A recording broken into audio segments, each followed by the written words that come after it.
hari ini di TPA ini ada dua persoalan besar yang harus kita selesaikan. Menyangkut masalah PSL dan yang kedua menyangkut masalah TPA. Bagaimana TPA ini mulai saat ini sudah dalam tahap perencanaan untuk memastikan bahwa tahun 2026 tidak ada lagi TPA open dumping yang ada di Kota Makassar, menjadi sanitary landfill. Ini menjadi tugas kita untuk jalan beriringan, sehingga seluruh sumber daya yang saya sampaikan tadi untuk masuk ke semua TPA untuk memastikan seluruh kegiatan ini berjalan maksimal. Nah, memastikan bahwa proses peralihan dari open dumping ke sanitary landfill juga ini berjalan bersamaan. Nah, yang terakhir menyangkut masalah akses, supaya bisa lebih fleksibel teman-teman bekerja, tidak terbatas dengan akses, ya kita akan membuka akses-akses baru supaya memungkinkan proses bergeraknya alat-alat berat yang akan kita pergunakan ini lebih optimal dalam pekerjaannya. Assalamualaikum warahmatullahi wabarakatuh. Jumpa lagi di Obrolan Tanpa Pagar OTP, podcast resmi TVRI Sulawesi Selatan. Tentu saja hari ini kita akan mengangkat satu topik yang juga tidak kalah menarik dari episode sebelumnya, yakni terkait dengan penanganan sampah. Nah, berbicara tentang ini, khususnya di Kota Makassar, kan kita sudah tahu nih, Kota Makassar sebagai kota metropolitan terus mengalami perkembangan baik dari sisi penduduknya ataupun ekonomi dan investasinya. Nah, ini tentu saja memiliki dampak juga terhadap produksi sampah yang setiap harinya terus bertambah. Faktanya adalah Kota Makassar ini terus berkontribusi terhadap jumlah sampah yang ada di TPA Antang, sekitar 800 hingga 1.600 ton per hari, jumlah yang sangat besar. Nah, untuk mengetahui bagaimana sih sebetulnya cara yang dilakukan pemerintah Kota Makassar ini untuk menangani sampah yang ada di Kota Daeng ini, terlebih lagi juga kita sudah tahu bahwa ada banyak sekali sebetulnya program yang dijalankan, bukan hanya dari sisi penguatan sistem pengangkutan atau juga pengembangan bank sampah yang sudah berjalan sejak jauh hari, tapi yang terbaru ada lagi sistem pengolahan sampah berbasis energi listrik atau biasa kita dengar dengan singkatan PSEL. Langsung kita tanyakan kepada Kepala Dinas Lingkungan Hidup Kota Makassar, ada Pak Helmi Budiman. Assalamualaikum Pak Helmi. Waalaikumsalam warahmatullahi wabarakatuh. Jumpa lagi ya Pak. Iya, Sebelumnya alhamdulillah. kita di PTSP, sekarang di khusus bicara tentang lingkungan hidup sebagai Kepala Dinas. Pak, tadi ada data yang saya baca bahwa memang berdasarkan data terbaru volume sampah kita ini terus meningkat, bahkan saat ini sudah ada 800 sampai 1.600 ton per hari. Itu jumlah yang sangat fantastis Pak ya. Dengan tagline yang Bapak selalu sebut di dialog-dialog sebelumnya, Makassar darurat sampah gitu. Betul, kapasitas kita sudah melebihi batas wajar seharusnya. Nah, bagaimana angka pastinya? Sebetulnya kontribusi terbesar kita tuh Pak Helmi di mana sih? Apakah rumah tangga atau juga termasuk industri dan komersial? Faktanya gimana Pak? Ya, ini pertanyaannya langsung banyak sekali ya. Padahal baru Karena waktu kita singkat nih Pak Helmi, jadi kita padatkan aja. Ya. Jadi memang sampah di Kota Makassar kalau by data kita di angka 800, bahkan di musim-musim tertentu atau di hari-hari tertentu seperti mungkin Lebaran, Tahun Baru, atau mungkin hari-hari raya atau libur nasional, sampah kita itu bisa menyentuh angka yang cukup signifikan di angka 1.000 sampai dengan 1.200 ton. Jadi normal saja sebenarnya 800 dengan 900 ton itu sudah tidak masuk akal. Truknya itu kalau kita hitung, satu truk itu bisa mengangkut 6 ton. Jadi kalau kita bagi-bagi mungkin akan ada 500 sampai 600 ton per hari yang masuk ke Antang. Jadi kalau ditanya warga Antang, memang kalau sampah, pasti nih Antang yang paling mendapatkan beban yang paling berat, resiko yang paling berat, dan dampak yang paling nyata itu dirasakan oleh warga Antang. Karena kenapa? TPA kita di Makassar ini cuma satu, dan jumlahnya atau luasannya itu tidak terlalu luas. Kita di hanya angka 24 hektar. Kalau kita bandingkan dengan kabupaten kota lain yang ada di sekitar Makassar saja, kita ini termasuk yang boleh dibilang cukup kecil. Hanya 24 hektar. Karena kenapa? Ya Makassar tanah susah, tanah mahal, kemudian memang penduduk kita memang cukup banyak. Nah, akumulasi datanya memang kalau kita data secara nasional, setiap orang itu menghasilkan 0,7 kg per hari. Jadi setiap orang itu menghasilkan sampah. Mau dia tua, anak bayi, mau dia orang-orang biasa, itu pasti menghasilkan sampah. Mau itu rumah tangga ataupun juga bisnis. Nah, akumulasinya memang 800 ton per hari. Nah, sehingga karena sampah yang cukup banyak, tentu beban juga semakin banyak, akan memberatkan kota pastinya, dan memang butuh banyak teknologi untuk pengolahan sampah. Mau itu dia menggunakan teknologi tepat guna seperti composting, ekoenzim, seperti mungkin juga kita menggunakan teba, atau menggunakan teknologi yang cukup mutakhir seperti sekarang yang namanya PSL. Seperti begitu. Jadi memang sampah kita di Makassar ini dominasinya kalau di Indonesia secara akumulasi 40% itu sampah yang berasal dari rumah tangga atau sampah organik atau sisa-sisa makanan. Karena kenapa? Memang secara fakta apalagi orang Makassar cukup sering berbelanja, tetapi biasanya orang Makassar biasa mubazir. Tidak menghabiskan apa yang dia ambil atau yang dia belanjakan. Nah, ini yang menjadi sampah semua di TPA dan kita masih menggunakan pola-pola open dumping atau membuang tidak menggunakan teknologi. Ini yang menjadi masalah memang di Kota Makassar, sehingga di tahun ini ya alhamdulillah dengan adanya Perpres 109 yang ditandatangani oleh Pak Prabowo kemarin, kita mendapatkan yang namanya PSL bekerja sama dengan 4 daerah Provinsi Sulawesi Selatan, Kota Makassar, Kabupaten Goa dan Kabupaten Maros. Nah, memang kemarin kita memang sudah melakukan yang namanya PSL dengan adanya Perpres 35 2018, tetapi karena kondisi yang tidak memungkinkan, pendanaan yang sudah hilang, boleh kami katakan begitu, kita beralih dengan Perpres 109. Alhamdulillah sekarang Makassar termasuk dari 33 daerah yang diwajibkan untuk mengikuti PSL. Dan itu kita sudah tanda tangan kemarin MOU-nya bersama-sama di tanggal 4 April. Dengan harapan tentu karena Makassar tidak bergerak sendiri, kita dibantu Provinsi dan Kabupaten Goa maupun Maros, mudah-mudahan PSL ini bisa jalan. Makassar punya jatah 800 ton per hari, Goa punya jatah 150 ton per hari, dan Maros punya 50 ton per hari. Tentu dengan hadirnya provinsi, dengan hadirnya pemerintah pusat sebagai pelaksana, ini bisa semakin memudahkan kita, dan harapannya tentu di 2029 ini sampah ini bisa kita selesaikan. PR kita cukup banyak. Bayangkan di TPA Antang itu dengan luasan 24 hektar kita sudah punya, boleh dibilang bank sampah yang cukup besar, tumpukan sampah yang cukup besar sebanyak 3 juta metrik ton. Jadi ini cukup banyak sebenarnya kalau kita mau membenahi sampah, dan kalau kita nanti akan menyelesaikan sampah, kita akan punya luasan ruang terbuka yang hijau yang baru di Kota Makassar seluas 24 hektar. Dan mudah-mudahan ini bisa kita selesaikan. Tentu membutuhkan butuh banyak tenaga, butuh banyak mungkin diskusi, banyak waktu, dan tentu butuh banyak biaya, karena masalah sampah ini sekarang kita tidak bisa lagi menggunakan cara-cara lama, cara-cara tradisional, harus menggunakan banyak sekali teknologi. Begitu. Nah, itu Pak Kadis kalau sempat menyinggung tadi soal kesadaran masyarakat juga kan kita paham bahwa ini sampah bukan masalah baru atau penumpukan ini sudah terjadi sejak lama. Sementara kapasitas TPA Antang juga terus menggunung gitu. Sekarang kita sudah bisa sebut bahwa dalam radius berapa kilometer itu sudah tercium di musim-musim tertentu, apalagi kalau misalnya udah ada cuaca angin lah dan sebagainya.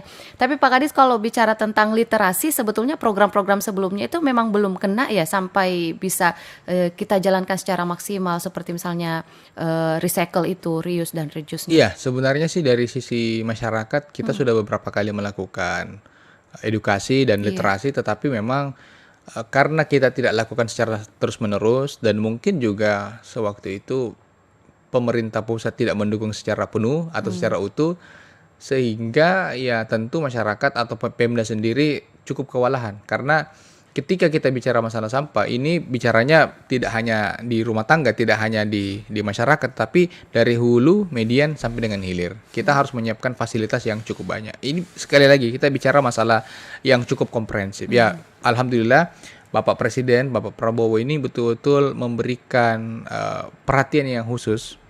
Seandainya mungkin bukan Pak Presiden yang menyampaikan, atau mungkin tidak ada Perpres 109, mungkin ini hal yang mustahil kita kerjakan. Tapi karena dengan adanya Perpres, ada Danantara sebagai pengelola waste to energy nantinya, ini kita cukup terdorong untuk segera menyelesaikan masalah sampah. Dan bayangkan dalam waktu berapa minggu saja kita sudah melakukan MOU. Besok atau sebentar juga kita akan melakukan ekspos berkaitan dengan persampahan, dan tentu harapannya kita terus-menerus melakukan aksi yang sama. Ini tidak bisa lagi kita mundur, dan kita harus betul-betul masif melakukan ini. PSL ini mungkin di beberapa mata masyarakat tentu pasti akan ada pro dan kontra. Pasti akan ada pro, ada yang mungkin tidak setuju. Tetapi alhamdulillah kemarin sebenarnya kami berpikir seandainya Makassar jalan sendiri pun itu tentu agak berat. Alhamdulillah karena kita sudah berdiskusi panjang dengan provinsi, dibantu juga dengan Kementerian Lingkungan Hidup melalui Pusat Pengendalian Dampak Lingkungan Hidup di Sulawesi Maluku oleh Pak Asri Rasul. Kita juga cukup terbantu dengan adanya beliau dan tentu Ibu Mini Firdaus selaku Kepala Pusat BPSDM selaku koordinator untuk Kota Makassar. Ibu Mini Firdaus ini cukup membantu kita juga. Akhirnya alhamdulillah PKS untuk PSL ini bisa terselesaikan. Sisa nanti bagaimana caranya kita bisa cepat untuk melakukan groundbreaking. Karena ada beberapa persyaratan yang dibutuhkan seperti nanti mungkin juga pembebasan lahan, kemudian kita butuh juga persyaratan administrasi perizinan, dan waktu konstruksi ini tentu agak panjang juga, 2 tahun sampai 2,5 tahun. Tapi harapannya 2029 paling tidak itu sudah bisa kita buka PSL-nya. Kayaknya begitu. dipercepat juga termasuk gara-gara program prioritas deh Pak Kadis ya. Karena kan kalau Betul, bicara tentang ya. MBG kan ada banyak sampah juga, bukan hanya sampah Betul, organik ya. tapi anorganik juga yang terproses di situ. Ya, MBG salah satu penyumbang sampah juga Iya. jadinya. Dan ini potensi yang betul-betul mesti kita selesaikan. Karena kenapa? Ya itu tadi, by data saja Makassar itu penduduknya cukup banyak. Kalau secara data nasional seharusnya secara akumulasi per orang itu hanya menghasilkan sampah 0,5 kg. Sementara per kita hari. di atasnya jauh. Sementara sekali. kita sudah mendekati angka 1. Hampir 0,7 kg. Bahkan di beberapa waktu tertentu kita menghasilkan sampah 1 kg. Karena kenapa? Yang datang ke Makassar ini bukan hanya penduduk Makassar. Iya. Kita ini pusat bisnis, pusat pendidikan, pusat perbelanjaan. Betul. Semua pusat Indonesia Timur itu ada di Makassar. Bayangkan bandara yang terbesar yang ada di Indonesia Timur di mana? Di Makassar. Dan kapasitas penumpang yang ada di bandara itu cukup banyak. 1 juta penumpang yang bisa disiapkan untuk setiap tahun. Artinya apa? Ya ini semua menjadi potensi sampah. Kalau kita tidak punya teknologi yang cukup baik untuk menyelesaikan sampah, ya saya rasa tidak ada lagi pilihan. Tidak ada jalan lain. Ya, Sementara kita akhirnya- harus ikut dengan aturan ini atau proyek PSL. Kita tidak bisa bikin sampah, tetapi kita harus cari solusi bagaimana menjadikan sampah di Ya, salah satunya betul. PSL ini. Nah, kalau misalnya Betul, kita ya. mengeruk lagi tentang inovasi ini, Pak Kadis, Ya. ini kan banyak sekali prosesnya. Iya, sejauh ini kita masih butuh berapa waktu lagi sampai itu bisa benar-benar jalan, Pak Kadis? Untuk saat ini kami terus, karena kami tanda tangan kemarin di tanggal 4 April, Iya. setelah itu kami sudah rapat dengan BPN, kami juga sudah tanda tangan nota kesepakatan verifikasi berita acara lapangan kemarin di hari Rabu kalau saya tidak salah. Kita sudah tanda tangan itu dengan Kabupaten Goa, Maros, Provinsi, dan ada Danantara juga, dan PLN. Itu kita sudah survei lokasi. Sisa memang persyaratan-persyaratan ini segera akan kita lengkapi. Mudah-mudahan di bulan Mei atau bulan Juni itu kita sudah selesaikan. Karena persyaratan yang paling berat tentu adalah pembebasan lahan. Masyarakat yang ada di dekat dengan wilayah TPA ini akan kita bebaskan. Tentu kita tidak mau masyarakat ini akan ada yang mungkin pasti protes, tapi kita terus melakukan sosialisasi. Alhamdulillah dari beberapa lokasi mungkin dulunya awalnya kita tunjuk, menurut kami TPA lah yang paling pas untuk disimpan industri di sana. Karena Oh, kenapa? jadi PSL itu sebetulnya tidak harus ada di dekat TPA gitu, Pak? Iya, tidak harus ada dekat TPA, tapi setelah diskusi yang panjang dan begitu juga arahan dari Bapak Wali Kota Iya. Makassar, tentu Sebaiknya di situ. sebaiknya di sana. Karena memang ya tadi saya sudah sampaikan, Makassar ini kotanya cukup unik. Kita cukup kecil, 172 km persegi. Wilayah kita cukup padat. Dan sebagian besar wilayah Tapi di jumlah Makassar. sampahnya tak bertambah terus setiap waktu. Betul.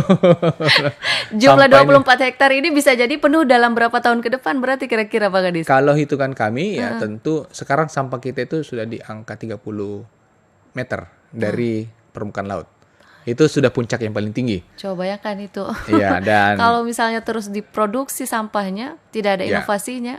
kalau habis kita lah menggunakan skema-skema lama Iya. seperti sanitary landfill atau control landfill, tentu Iya. sampah itu cukup banyak pastinya, sehingga begitu kita menggunakan PSL dari misalnya dari 1.000 ton yang akan kita hasilkan per hari, baik dari hasil Goa dan Maros maupun juga Makassar, sisa 10-20% saja yang akan masuk ke TPA.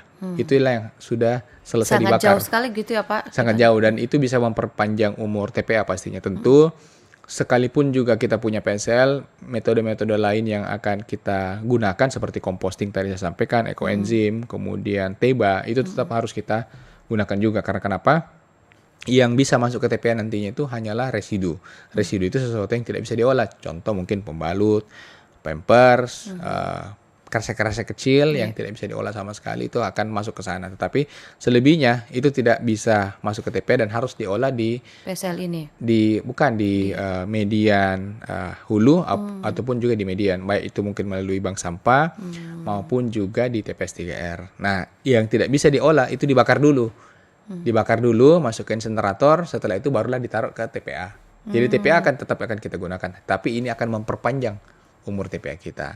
Kita akan lakukan juga pemadatan di TPA karena memang selama ini kita juga sebenarnya sudah dapat teguran atau sanksi administratif dari pemerintah pusat berkaitan dengan pengelolaan TPA Antang, dan ini juga sementara kita kerja. Jadi sekarang kita kejar-kejaran nih sama yang namanya PSL, kita kejar-kejaran yang sama namanya sanksi.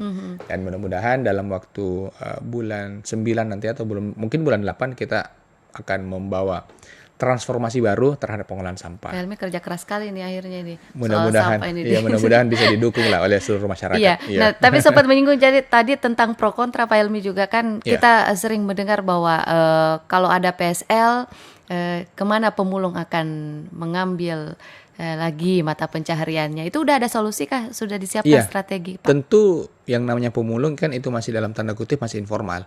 Begitu dia menjadi industri, tentu kita berharap bisa semakin baik. Pendapatan pemulung bisa semakin bagus, mereka semakin terkoordinir. Tentu kita berharap pemulung ini nanti bisa menjadi pekerjaan yang resmi. Nah, dengan adanya PSL ini bisa membantu percepatan tersebut. Karena kenapa? Tentu akan semakin terorganisir dengan baik. Tetap masih bisa masuk ke TPA? Tentu tidak bisa lagi. Karena sampah-sampah yang masuk ke TPA itu hanyalah residu. Jadi tidak ada lagi sampah-sampah yang mungkin, ya mohon maaf, plastik-plastik atau mungkin sisa-sisa yang barang-barang yang nilainya ekonomis itu masuk ke TPA lagi. Tidak seperti begitu. Jadi nanti kita berharap pemilahan yang ada di sumber sampah di tingkat RT RW melalui bank sampah unit ataupun juga nanti pemilahan di tingkat TPS 3R atau di TPST. Jadi akan ada beberapa layer-layer pengolahan sampah sebelum dia masuk ke PSL. Jadi ini akan menjadi dukungan sarana-prasarana untuk PSL itu sendiri. Nah, harapannya teman-teman pemulung atau mungkin juga yang sekarang sudah masuk di TPA itu tidak masuk lagi. Karena kenapa? Bekerja di TPA ini sebenarnya cukup berisiko. Entah itu dari sisi risiko pekerjaan, apakah dia mungkin tenggelam di situ atau mungkin dijatuhi mungkin belum lagi kesehatan.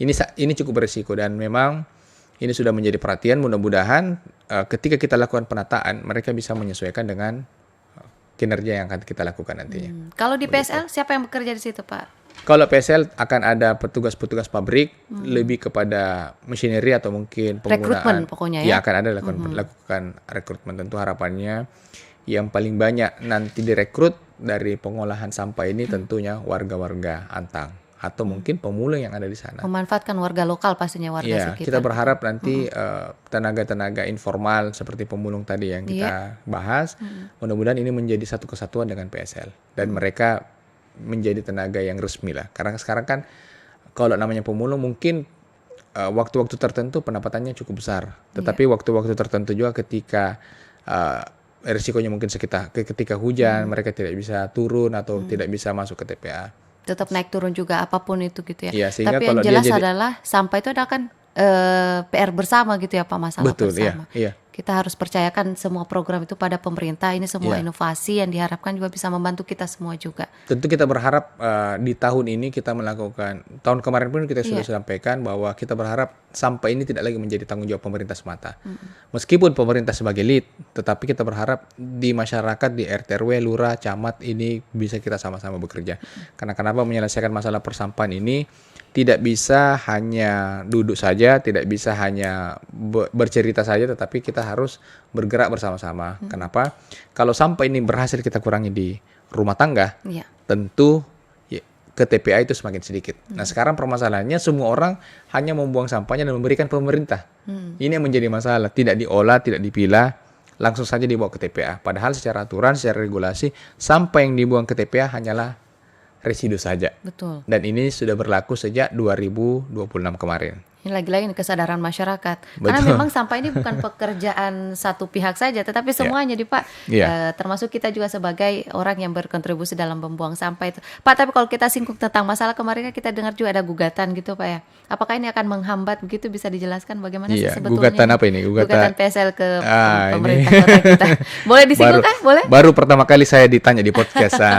Kita kasih Jadi, bocoran dulu bagaimana ya, sebetulnya. memang dengan adanya Perpres 35, karena Iya. dulu kita sudah berkontrak dengan penyedia sebelumnya atau mungkin dengan skema yang lama melalui Perpres 35 2018, memang perjalanannya memang cukup panjang dari 2021 sampai dengan 2024 kemarin di bulan September. Tetapi sampai dengan hari ini tidak ada progres sama sekali yang dilakukan dengan Perpres tersebut. Sehingga begitu keluar Perpres 109, tentu pemerintah pusat menanyakan kenapa nggak ada progres, kenapa tidak dilaksanakan. Nah, kita tahu sendiri beberapa kali di bulan sebelumnya, di tahun 2025 kemarin, masyarakat yang ada di wilayah Eterno atau di Tamalan Raya itu kemarin melakukan beberapa kali demo.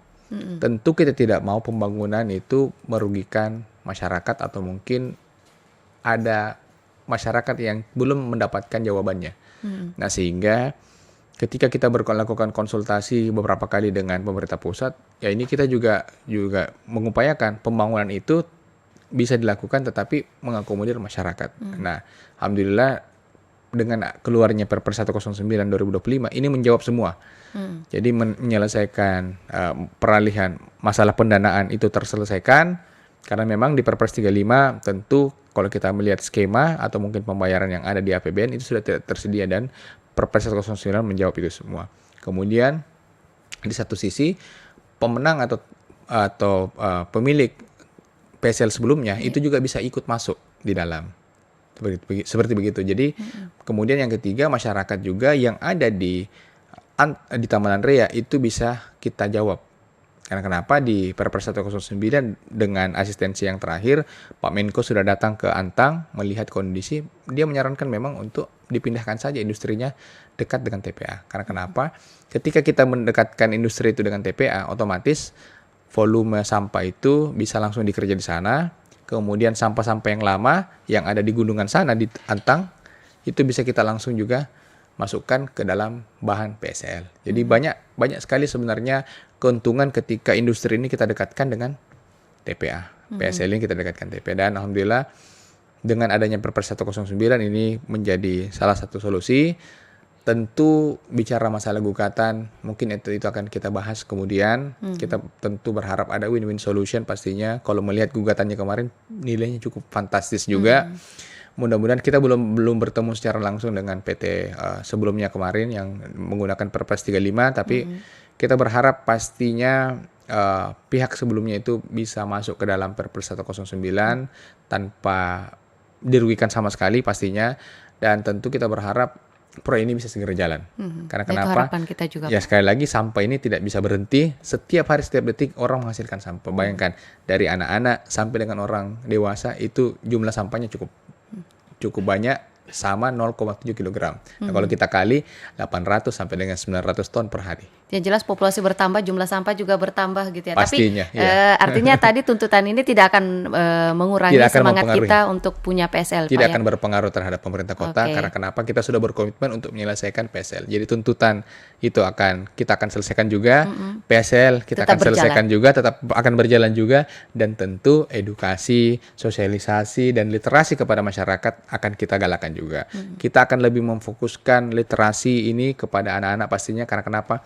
Yang paling mudah sekarang untuk digerakkan adalah anak-anak. Jadi kalau mau gerakkan orang tua, gampang. Kita mulai dari generasi Kita mulai muda. dari generasi yang paling mudah. Ya, begitu. Ya. Oke, Pak Helmi, terakhir mungkin di waktu singkat kita ini, apa harapan Bapak untuk masyarakat yang mungkin sedang menonton podcast kita ini tentang bagaimana sih darurat sampah sebetulnya di Kota Makassar? Apa yang bisa kita Ya. jalankan dari rumah? Tentu dengan podcast kita pada hari ini, saya berharap Makassar ini menjadi salah satu daerah yang bisa menjadi percontohan. Pastinya kita berharap dengan transformasi yang kita lakukan bisa memberikan banyak dampak terhadap pengolahan sampah, dan tentu masyarakat bisa semakin sadar pentingnya sampah. Kita olah sampah dari rumah, karena kenapa? Sampah itu semuanya mempunyai nilai ekonomis. Sampah yang tidak dipilah itu bisa mempunyai nilai ekonomis, tetapi yang tercampur itu namanya sampah. Tentu kita berharap 2029 nantinya akan ada industri baru yang bisa membuka lapangan pekerjaan yang baru, namanya industri persampahan atau industri PSL. Mungkin demikian. Mari kita percayakan semuanya ke Pak Helmi dan pemerintah Kota Makassar. Terima kasih sekali lagi untuk semua ceritanya Pak Helmi Budiman, Kepala Dinas Lingkungan Hidup Kota Makassar, terkait dengan penanganan sampah di Kota Makassar, apalagi dengan inovasi atau metode baru ini, kehadiran pengolahan sampah menjadi energi listrik. Sekali lagi terima kasih banyak ya Pak. Sampai jumpa lagi kita di episode berikutnya di Obrolan Tanpa Pagar bersama dengan narasumber-narasumber terbaik untuk TVRI.